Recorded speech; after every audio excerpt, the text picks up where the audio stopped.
I'll wrap up here. First, I'll submit for the record a letter from Keith Yamamoto in Issues of Science and Technology, and there'll be a question for the record regarding the better way to evaluate research results and reproducibility. Everybody agrees who's still here. Secondly, you've done a great job presenting yourself, obviously well attended, a lot of interest in this. Let's finish on a really positive note, because there's a lot of positive things, Dr. Jay, that you've been doing. We speak about the 21st Century Cures Act and the All of Us program, allowing scientists, American scientists, to leverage the power of genomics and big data.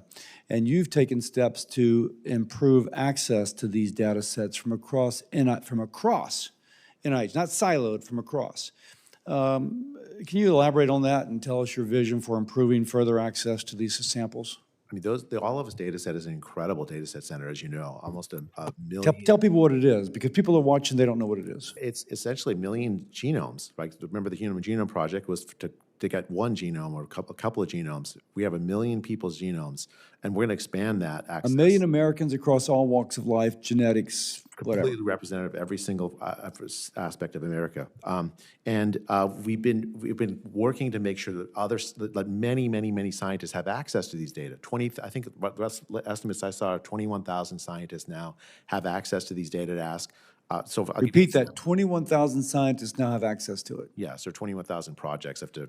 Projects. But I'll just give you an example, one project, right? So using the human genome to better predict whether you're at risk of heart disease, right? That would be a big advance, especially as these genome sequencing technology becomes much cheaper and more widely available. We can use it to prevent heart disease at scale. I mean, I'm very excited by this and so many other projects that all of us are producing. And reasonably speaking, we opened up by speaking about the person who's desperate with his or her cancer, watching for hope. And this is a project which you are spreading out the information across scientists that can give them greater hope that we will find a cure. Absolutely. For cancer, it is potentially the future. Like genetic characterization of cancer, personalized cancer treatment, moving away from very, very toxic chemotherapies and instead toward immunotherapy that are specifically tailored for the cancer you have. I mean, that's what the future is. And one more thing, just to end on, again, just telling people what you're doing that's good.